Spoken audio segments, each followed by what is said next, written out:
Bonjour et bienvenue dans cette nouvelle vidéo. Pour faire suivre à la vidéo que j'ai faite la semaine dernière avec l'analyse du match de la finale entre Lilian Nguefak et Alexandre Bardenet, je me suis dit que ce serait intéressant d'avoir le point de vue de Lilian après ce match. Donc voilà, je suis allé lui demander parce que j'ai de la chance d'être dans le même club, donc on se connaît, on a déjà même fait équipe ensemble. Et voilà, donc je vous propose une petite interview d'après-match. J'espère que ça sera intéressant. Et voilà, on voit ça tout de suite ensemble. Mais d'abord, et pour connaître la suite des aventures sur la chaîne, n'oublie pas de t'abonner, de partager si tu trouves que cette vidéo intéressera d'autres personnes autour de toi. Et encore merci d'être de plus en plus nombreux. Je ferai bien sûr d'autres analyses, d'ailleurs je vais en tourner une juste après ça. Et donc voilà, bonne interview et donc à très vite pour une prochaine vidéo.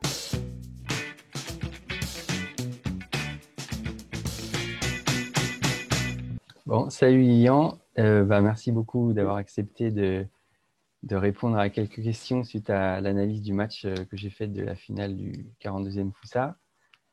Déjà, est-ce que ça va bien? Ça va, tranquillement, et toi, ouais. Cool, ouais, La forme. impec. Alors, en premier lieu, je vais te poser des questions par rapport à la compétition. Donc, tu étais vainqueur l'année précédente sur ce circuit. Là, tu arrives dans un contexte un peu particulier avec le confinement. Comment tu appréhendais cette toute première compétition? Je pense que c'était surtout un plaisir de retrouver la compétition un an après.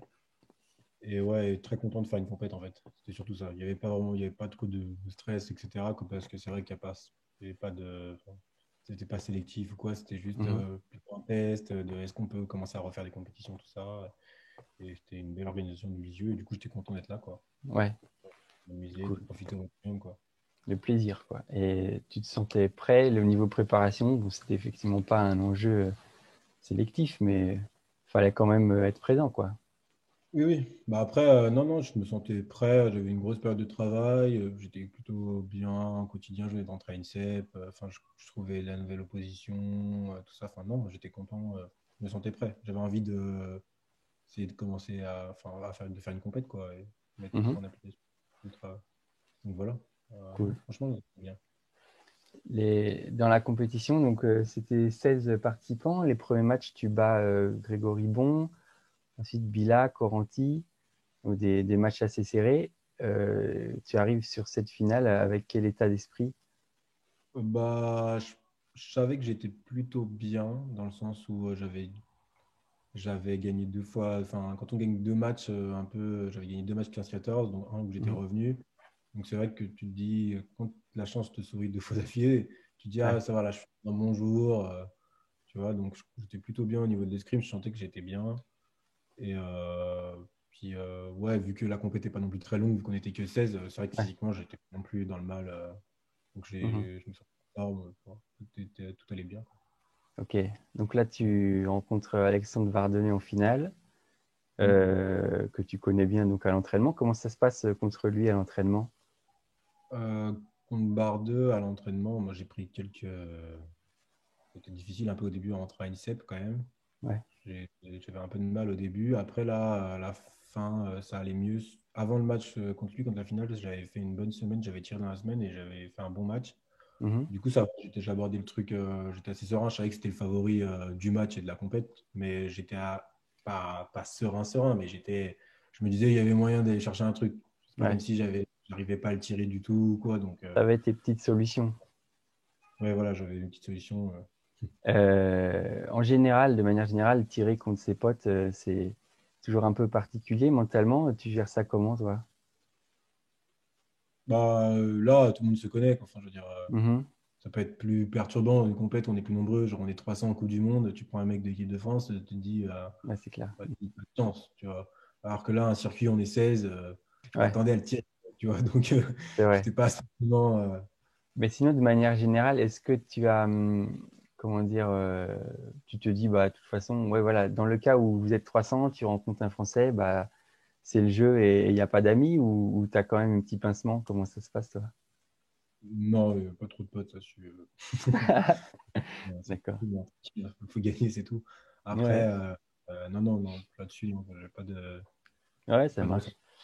Du coup, par rapport à ce match-là, vu que je l'ai bien regardé, on va pouvoir passer détailler un petit peu. La première touche que tu te prends après un petit travail, il te la met au pied. C'est vrai que c'est une de ces touches qu'il fait très bien. Est-ce elle t'a perturbé ou pas? Enfin, comment tu as vécu cette première touche? Euh, Bah, je crois je sais plus si elle arrive rapidement dans le match ou pas. Je me rappelle plus exactement, mais moi je m'y attends en fait, vu que c'est déjà à peu près là où il peut m'avoir, surtout quand enfin, je sais à peu près là où je peux me laisser avoir avec lui. Et c'est vrai que ce genre de touches-là, je peux les prendre si je rentre dans son tempo, que j'attends trop. Je sais qu'à un moment donné, je vais perdre le fil et que je risque de prendre une sanction au pied quand je suis pas prêt ou quoi. Donc c'est pour ça que j'essaie de pas trop laisser le temps s'éterniser entre les Mhm. touches. Et c'est vrai que quand je l'ai pris, je me suis dit non, non, rentre pas là-dedans, tu vois. Ouais, ouais, Alors, clairement. La première touche, elle a pris une bonne trentaine de secondes, je pense. Et pour puis, moi, ouais, c'est un peu long, quoi, c'est ça? Quand tu es c'est sur. un petit peu long pas par rapport à ma façon de tirer, mais par rapport à ma façon où je sais comment je dois le tirer. Et Mhm. je sais que si je commence à trop attendre et à être un peu trop passif sur lui, Ouais, il va finir par prendre une sanction. Donc, et du ça coup, quand je marche. l'ai pris, je ne rentre pas là-dedans. Tu vois, construire pour. Tu vois. Du coup, Ouais, après, quand t'es plus. Bah, du coup, après, j'ai changé, quoi. ouais, tu as changé bah, dès la touche d'après. Je me suis dit, faut que tu prennes le match à ton compte avant qu'il le prenne à son compte, parce que s'il le prend à son compte, il me Ouais, touche au pied. Donc, c'est relou. c'est clair. Ok, du coup, effectivement, tu repasses devant jusqu'à 5-2 avec on le voit, plus d'attaques sur la prep, vraiment plus incisif et effectivement, comme tu me le dis comme ça, de faire un petit peu moins durer les échanges pour pouvoir prendre l'ascendant, quoi. Mm. Là, tout se passe bien. Mhm. Ouais, là c'était ce que je voulais faire, ce que je voulais construire avant le match, c'est que je savais que même si les attaques, c'est pas spécialement mon point fort, je sais que contre lui, il faut pas que je me laisse trop embarquer et marcher dessus. Du coup, je me suis dit, bon, allez, vas-y avant qu'il y aille. Ouais. Et du coup, je tentais quelques trucs, et des trucs pas très, très académiques, parce que je sais que c'est peut-être comme ça que je peux le surprendre ou aussi l'agacer sur certaines choses, parce que je pense que escrimement parlant, il est plus fort que moi, Mhm. techniquement, ou dans l'analyse des touches, etc. Du coup, moi, j'essaye d'avoir un peu à la fougue, et si ça l'énerve, tant mieux, tu vois, Mhm. parce que j'arrive Ouais, ça peut c'est lui ma. déconstruire un peu son jeu, ouais. Mhm. Voilà. Après, du coup, ça a marché en vrai sur quelques touches où j'ai réussi à le surprendre, mais après, Donc pas beaucoup. après, effectivement, ça va jusqu'à 5-2 et puis il revient petit à petit jusqu'à 7-7 sur bah, en variant un peu son jeu. Il a des actions directes en attaque, il a aussi des contre-attaques où on sent que tu es parti peut-être d'un peu loin. La pause est à 7-7, Ok. donc il est revenu juste avant la pause. Ouais, mais je sais que en fait, là où j'ai eu un regret, c'est que je sais que j'arrive souvent à placer cette accélération pour monter, pour prendre les devants dans un match contre lui. Mhm. C'est pour ça que je dis qu'en général, je le tire pas trop mal parce que j'arrive souvent à créer un peu le danger, à prendre l'ascendant sur le match à un moment donné. Et après, en général, soit j'arrive à garder mon avance, etc., soit il remet un coup d'accélérateur et là, c'est un peu compliqué. Et du coup, c'est vrai que, et du coup, c'est vrai que là, sur ce match, j'avais presque eu un peu de regret d'avoir accéléré un peu trop vite parce que je sais que quand j'accélère, Mhm. il va essayer de remettre un coup. Et si je le fais trop tôt dans le match, D'accord. Il y a plus de il, temps pour qu'il il il a plus de temps. Genre, si j'étais monté à 5,5 par exemple, que j'arrive à mettre un accélérateur à genre, monter à prendre. Parce que j'arrive souvent à mettre 3 4 5 d'affilée.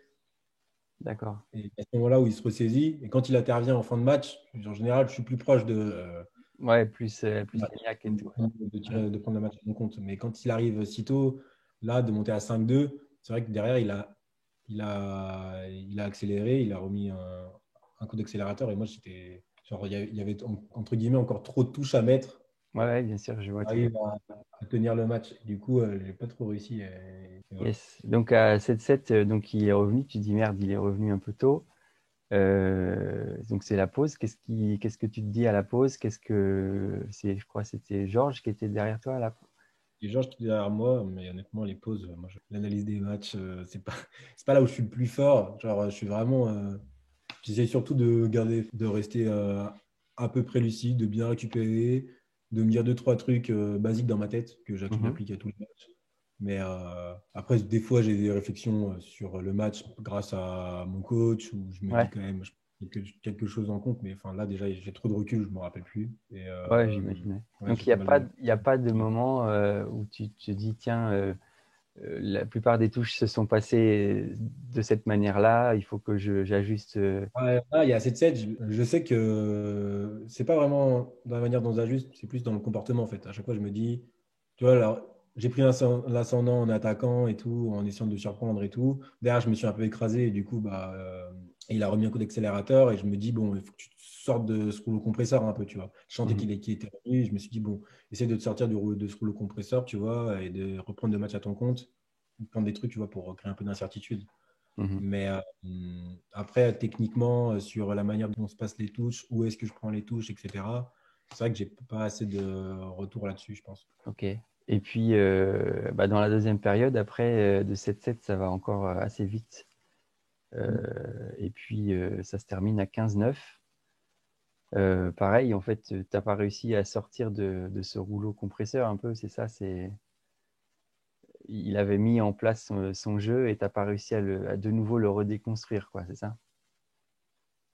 Ouais, c'est un petit peu ça, en vrai, ouais, c'est même ça, je pense. J'ai- Ouais, non, j'étais plus dedans. Une fois qu'on en prend, bah, tu sais, de toute façon, il y avait 5-2 pour moi, il y a 7-7, je viens de prendre quand même une petite rafale. Derrière, j'en reprends 2-3. Mhm. Je dis que tu as pris quand même pas mal de touches d'affilée. T'as beau te dire qu'il n'y a que 17, par exemple, je ne sais pas s'il y avait 17 ou 18, t'as beau te dire qu'il n'y avait que 17 dans ta tête, ça fait quand même quelques touches que tu prends d'affilée, que tu n'as pas de solution. Tu te dis 17, c'est pas. Enfin, t'as envie de te dire 17, c'est pas si loin, mais quand tu n'as pas de Mhm. solution depuis un petit moment, 17, ça paraît un petit peu loin, je pense. Ouais. Du coup, euh, du coup ouais, tu vois, tu es là, tu te demandes un peu où est-ce qu'il faut aller. Enfin, je savais plus trop par où passer. Du Ouais, coup, c'est ce que j'ai cru voir dans le match. On te sent un peu perdu et sur une des actions, même, tu es parti au pied et je sens très bien que ce genre d'action, c'est quand on n'a plus de solution, on se dit, tiens, bah, je vais tenter un truc. Sauf que voilà, lui, il était à l'affût pour te sauter dessus. Ça pardonne pas, quoi. ouais. Ok. Du coup, tu ressors de ce match en te disant, voilà, comme tu m'as dit, tu as donné le coup d'accélérateur peut-être un peu trop tôt et il faudrait que tu arrives à gérer mieux ce coup d'accélération sur certains matchs. Ça que tu ressors du match finalement? Je l'applique pas forcément cette tactique à beaucoup d'adversaires. D'accord. Je suis un grand attaquant. Mhm. Et c'est vrai que c'est qu'il y a que depuis cette année que je commence à faire un peu plus d'attaque et à être plus dans. Voilà, à essayer de plus surprendre l'adversaire par mes choix, etc. Avant, j'étais vraiment. Je n'étais pas un gros contreur, je ne compte pas non plus, mais c'est vrai que j'étais dans un schéma qui était plus. Enfin, j'aurais jamais tenté un truc sur le aller, par exemple, quoi. D'accord. Mhm. Alors que maintenant, ça m'arrive.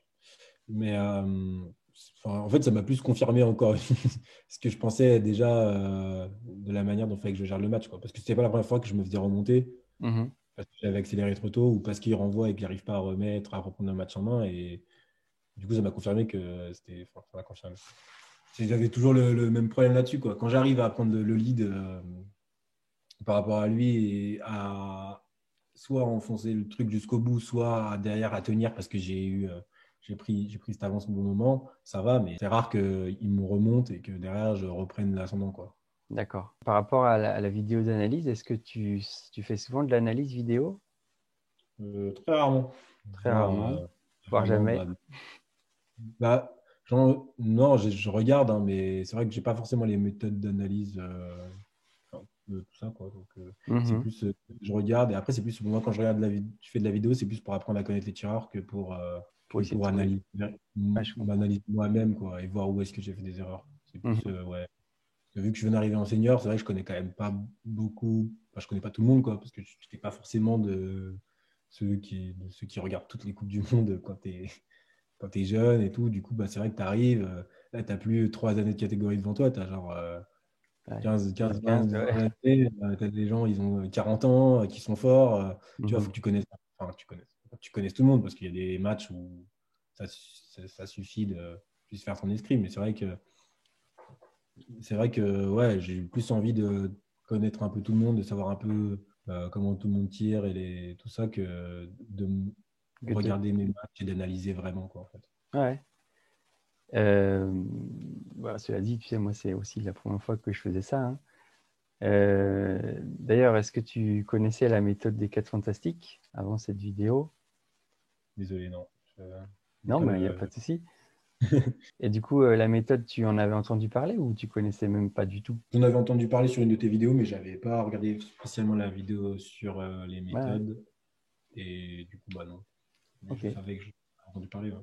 Moi, j'ai bien aimé parce que je pense que ça a fait ressortir des trucs enfin, il y avait des erreurs que je pensais que je faisais, mais j'avais pas forcément les mots, tu vois. Par exemple, le manque d'intention, tu Mhm. vois, j'avais jamais pensé à, c'était à vraiment manque d'intention, tu vois. Je me disais, ah, t'es pas dedans, tu vois. Mhm. Et tu sais, c'était pas assez flou, t'es pas dedans, il se passe quoi? Ouais. Non, bah, tu as Et encore l'escrime encore très instinctive. C'est pas voilà. anticipé. Je cherche pour l'instant, j'en ai vraiment pas énormément. Et du coup, où est-ce que tu dois aller et où est-ce que tu es moins bon, tu vois. Donc ça, c'est utile d'avoir des vrais mots parce que quand tu te dis que tu es pas dedans, enfin, ça t'avance à rien, que ce soit Ouais. pendant le match ou même plus tard, tu vois. Mhm. Donc, en fait, toi, tu abordes les matchs plutôt avec des schémas tactiques et puis des attitudes à mettre en place, c'est ça? C'est ça. Ouais. Et en termes de préparation mentale, est-ce que tu as un suivi de ce côté-là? Oui, oui, j'ai un suivi là-dessus. D'accord. Est-ce que du coup, tu connais un peu tes limites ou dans ce registre mental ou des points forts ou... Je pense que c'est quelque chose qu'on commence à travailler assez tard. Donc déjà, mes limites, c'est que j'ai pas fini de travailler. Donc voilà, je pense que c'est pas mon point fort, que ce soit dans la façon dont j'aborde les compétitions ou dans la façon dont j'aborde les matchs. Déjà, si c'est pas un de mes points faibles, c'est au moins pas un point fort parce que ça fait que 2 ans que je fais de la préparation mentale. Donc je pense pas qu'en 2 ans, j'ai pu tirer vraiment profit de toutes les techniques, etc. Mhm. Donc déjà, je pense que c'est hyper important de travailler ça. Après, je pense qu'il faut être assez... Je sais pas si c'est vraiment plus utile de commencer à travailler plus tôt parce que je pense qu'il faut avoir quand même une certaine maturité pour Ouais, pouvoir après, tu commencer peux acquérir à quand même des bons réflexes. Enfin, on n'est jamais trop tôt pour avoir des bons réflexes pour pas se déconcentrer, des choses comme ça, ouais. Ah oui, oui, oui. Oui, mais après, enfin, ça va beaucoup plus loin que de ne pas se déconcentrer. Donc, tu sais, il y a Mhm. la manière de faire la compétition, il y a... Ouais. Du coup, tu peux me dire un peu ce que tu travailles en préparation mentale? D'abord des compétitions, gestion du stress, motivation, des choses comme ça? Moi, j'ai pas mal travaillé sur les routines de compétition, Mhm. sur la manière dont tu abordes les choses, tout le transport, tout ça. Ouais. Je connais à peu près je sais là où je veux aller et les comportements qu'il faut que j'adopte dans chaque situation. Bon, après, je suis pas un robot non plus, hein, donc des fois, Ah. mais ouais, je sais à peu près comment j'aime bien être. Mhm. Et après, sinon, je travaille un peu avec la musique parce que j'écoute beaucoup de musique en compétition. Donc, je travaille un peu là-dessus. Je travaille aussi pas mal sur la concentration. Je médite un peu, je fais un Ouais, peu de yoga aussi. Enfin, je fais pas mal de choses en parallèle là-dessus. ouais, chouette. Après, ouais, là, en ce moment, enfin, tout ce qui est routine et tout de compétition, j'ai plutôt fini. Dans le sens où Mhm. je sais à peu près où je vais aller. Mais bon, actuellement, il n'y a pas de compétition. Donc, ça me Ouais, sert. ça permet pas de le mettre en pratique. Là, la méditation, c'est plus pour être bien et être bien dans ses pattes, tu vois. Mhm. Ouais, carrément. Ou voilà, c'est pas un truc spécialement que je fais en compète, parce que en compète, je rentre pas dans des trucs comme ça, mais c'est plus un truc de tous les jours. Ouais, très bien. Encore deux petites questions plutôt générales. Ouais, comment se passe la préparation, les entraînements à l'INSEP? Peut-être quelque chose a même changé depuis qu'il a l'annonce de la sélection olympique. Est-ce qu'il y a des changements dans les préparations? Bah, je pense qu'il y a eu l'annonce de la section olympique. Je pense que le but, c'est surtout d'accompagner les gars qui vont au jeu et d'être présent pour eux à l'entraînement. Mhm. Donc, le gros du travail, c'est vraiment ça, de créer une atmosphère, etc. C'est vrai qu'en plus, les autres compètes où il y a d'autres personnes qui auraient pu être concernées, genre comme les Universiades, les U23, les Europes, tout ça, ça a tout été annulé. Mhm. Donc, il reste que ça. Donc, c'est vraiment. Il y a tout le Voilà, groupe pour les porter au plus haut, quoi. oui, voilà, je pense que l'objectif maintenant, quand tu es membre du groupe, c'est vraiment ça, quoi. C'est d'aider ceux qui vont aller au jeu, d'être volontaire, quoi. Et de Mhm. terminer comme si tu y allais, mais bon, même si tu vas pas, tu vois. Ouais, bien sûr. Là, tu captes l'ambiance et tout, c'est toujours intéressant. Et puis, bah, c'est quand même un bel objectif, on va pas se mentir, même si tu vas pas, ça fait plaisir quand tu. Ouais, Moi, je suis français, quoi. tu fais partie de Du coup, l'aventure. voilà, la France, normal. Donc voilà. Super. Et sinon, pour toi, tes objectifs, peut-être sur la saison prochaine, du coup, en espérant que ça reprenne. Du coup, déjà, on va espérer que la saison, que ça reprenne tout ça, quoi. Après, moi, pour mes objectifs, ça sera vraiment de mettre en place en compétition tout ce que j'apprends depuis un an, depuis que je suis rentré à INSEP. Parce que je pense que mon jeu a pas mal évolué et que c'est vrai qu'on n'a pas beaucoup d'occasions de voir où on en est. Et c'est vrai il y a eu une compète cette année. Tu vois, enfin, sur une compète, c'est compliqué de juger, etc. Donc, c'est vrai que ça, c'est hyper important, je pense, quand tu es jeune, de te positionner, de faire un truc à l'entraînement, de le voir en compète, ça marche pas, tu changes. Et c'est un Mhm. peu une boucle. Et c'est vrai que quand Il n'y a t'as pas pas de compète, d'échéance, quoi. Ouais, ni c'est clair. l'endroit où ça marche, ni l'endroit où ça marche pas. Donc, Mhm. Ah, du ça aide coup, pas. enfin, c'est assez difficile de savoir si enfin, tu penses que tu es dans le vrai sur des séances d'entraînement, quoi. Mhm. Mais c'est vrai que ça reste des séances d'entraînement. Donc, Pas pareil, on n'a pas le stress. Ouais. Ok. Et ben voilà, c'est vrai que comme on est un peu dans le flou au niveau des calendriers de compétition, on peut pas vraiment se projeter, quoi. Bah, je suis venu au bout de mes questions. Est-ce que tu as quelque chose que tu voudrais ajouter ou bah voilà. non, merci, c'était trop intéressant. J'ai bien aimé ton analyse. En vrai, ça m'a permis de voir quand même quelques points qu'il fallait que je travaille de mon côté. Donc, Ouais, c'est cool. bah, au C'était plaisir. Si tu veux un cours particulier des 4 fantastiques, je suis chaud. en vrai, c'était intéressant, surtout qu'on fait pas beaucoup d'analyses vidéo, bah, surtout que quand il n'y a pas de compète, quoi. C'est un peu plus. Alors voilà, c'est pas la première chose qu'on fait. Mm. Mais non, c'était intéressant. Tu vois. Je n'avais pas demandé d'analyse, elle est venue à moi toute seule. J'étais bien, je me suis assis sur ma chaise, j'ai fait cool, tu vois. Chouette, bah, avec plaisir. Je vais en faire d'autres. Là, je me suis déjà sélectionné 2, 3 matchs à analyser. Je sais pas si je Ok. pourrais à chaque fois contacter le perdant ou le gagnant du match, mais pourquoi pas. Ah, super. Bon, en tout cas, bah, merci beaucoup. Écoute, bah, bonne préparation avec toute l'équipe des Olympiades. Et puis, on se voit, j'imagine, prochainement. De toute façon, les salles vont quand même bientôt réouvrir en juin, donc Ouais. j'espère qu'on pourra s'y voir. Yes, t'inquiète. Ça Petit roule. match. Ouais. Alors, salut. Ciao. Ben voilà pour l'interview. Merci encore Lilian. Je reprends l'antenne 2 secondes parce qu'on a quand même vu quelques points intéressants et je vais résumer. Donc déjà, premièrement, pas de pitié pour les copains, ça on a retenu. Même en compète, en début de match, l'idée de se préparer pour avoir un schéma tactique à respecter, voilà, à dérouler. Ce que je retiens aussi, c'est que quand on a un jeu intuitif, on peut avoir un peu peur de trop réfléchir, et comme si la méthode des 4 fantastiques serait trop complexe ou trop réfléchie, alors que je l'expliquerai dans une autre vidéo. Effectivement, moi-même ayant un jeu plutôt instinctif à la base, ça m'aide surtout à réduire mes erreurs plutôt qu'à trop réfléchir. On apprend aussi que l'analyse vidéo est assez peu développée. C'est pas une surprise, moi-même dans mes 25 ans et plus d'escrime, je l'ai vraiment très peu fait voir, vous l'avez entendu, quasiment jamais fait. Alors qu'on sait qu'il y a d'autres sports, ils ne pourraient même pas s'en passer. Peut-être à développer, c'est pour ça que je vais continuer. Il y a encore des gens qui connaissent pas la méthode des 4 fantastiques. Peut-être parce que c'est un secret bien gardé de ceux qui la connaissent. D'ailleurs, le premier conseil a donc été bien respecté. Mais bon, quand même. Aidons un maximum de gens à la connaître, n'est-ce pas? On apprend aussi que la préparation mentale est quelque chose qui se fait quand même sur le tard. Ce qui est un peu logique, on l'a vu dans la pyramide du progrès en escrime, que c'est au 3e niveau. Donc effectivement, d'abord, on a les besoins physiques, les besoins techniques, et effectivement, le besoin en optimisation ou en préparation mentale vient forcément à partir d'un certain niveau. Mais il n'y a pas de raison, comme je disais, il y a des bons réflexes à prendre dès le début. Je pense que je ferai une vidéo aussi là-dessus. Et enfin, on a vu donc que tout l'INSEP est derrière l'équipe de France, ça fait plaisir. Il y a un vrai esprit de groupe. C'est pas une surprise, mais c'est confirmé et on est effectivement nous aussi tous derrière les Bleus pour ces fameux Jeux Olympiques qui, je l'espère, vont se dérouler comme il faut cet été à Tokyo. Donc voilà pour aujourd'hui, donc on se voit très vite pour une prochaine vidéo d'analyse a priori. Merci encore, abonne-toi, partage et tout ça. Allez, salut!